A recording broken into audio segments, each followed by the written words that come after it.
a shield for the people of Gotham. It's the fact that he's a vigilante. He doesn't have superpowers. He's not Superman. He's not Green Lantern, not Wonder Woman. He is an ordinary man with gazillions of dollars. An awesome vigilante, someone that people can look up to and protect the city. The violence is going to happen in a city that large. It's better it's directed at one guy that can handle it than the little guys that can't. Yeah. He's just a really dark and brooding character, and I love the dark and brooding characters. They're always fun.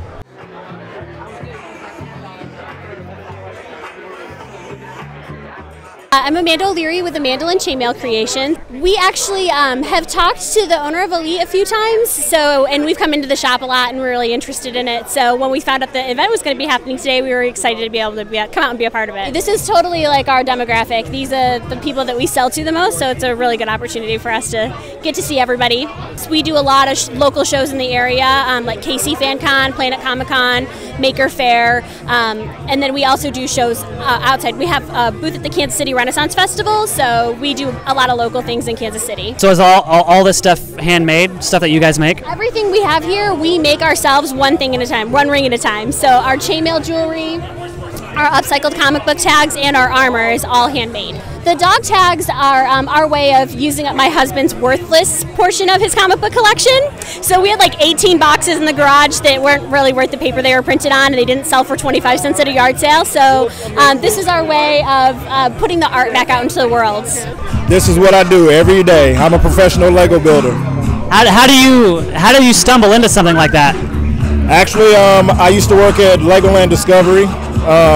And then, because I entered a competition to get a job down there, but I had clients actually approach me and say, well, can you build this? Can you build this? And I was like, well, in order for me to do what I really want to do, I need to become a builder of my own. So I get commissioned to do pieces from businesses, private collectors, and just regular people just wanting Lego materials. This particular piece took me about 49 man hours. 49? 49 man hours. I have my Masters of Art and Design, so I incorporate that into Lego, so it's just another form of medium for me.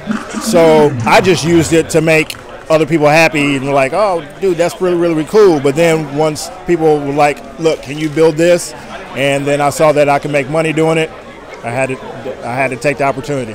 And actually, since I've been building since I was 5, I guess my dream came true of becoming a Lego builder.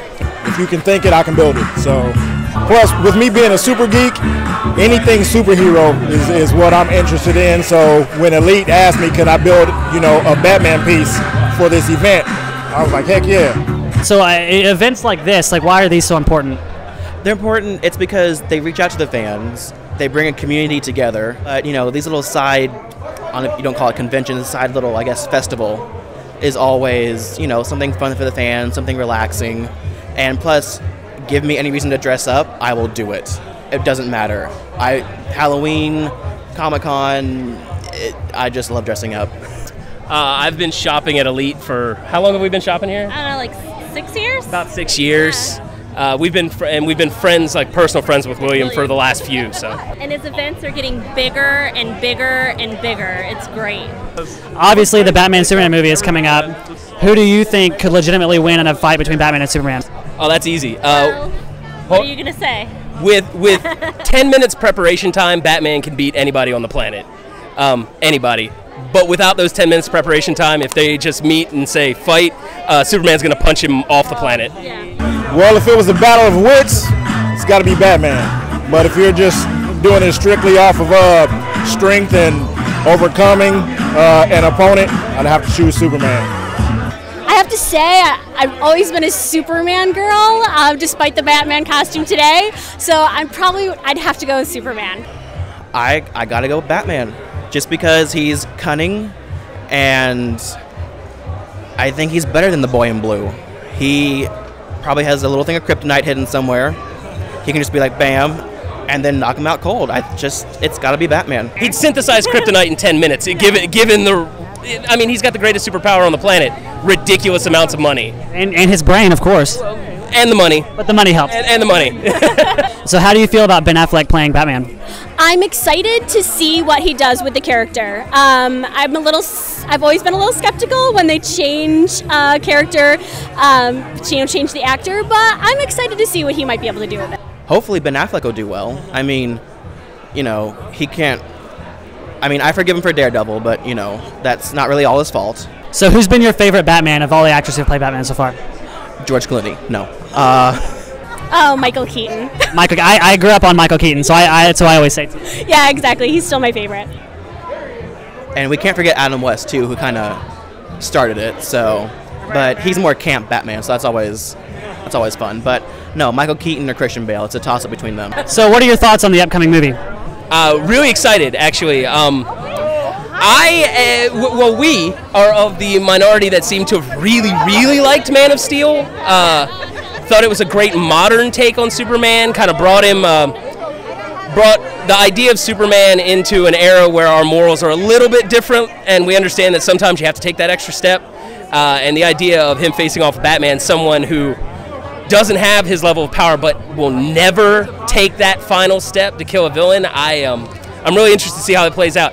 Plus, we're big Zack Snyder fans, so no matter what, we're going to see it. I'm on the fence of Jesse Eisenberg as Lex Luthor. I'm going to wait until footage comes out till I say anything, but I have positive vibes. Honestly, I thought Henry Cavill was really... they nailed it. They nailed it with Superman. Whereas Christopher Reeve was an amazing Clark Kent and a Superman I believed. I mean, he gave us that whole idea of believe a man can fly. Henry Cavill was a man I can believe can punch the moon out of orbit. There you go. That's the difference. I've been able to believe he can fly since the 70s. Now I believe he can crack the moon in half. So now I want to ask you guys questions in character, if that's cool. What are your feelings on the Batman? He is what Gotham needs. Not everybody in Gotham might not realize that he's what we need, but without him, this place would get a whole lot worse. Yeah, I agree. We need Batman to save the day, to keep the Joker away. That's not what you said last night, Sarah.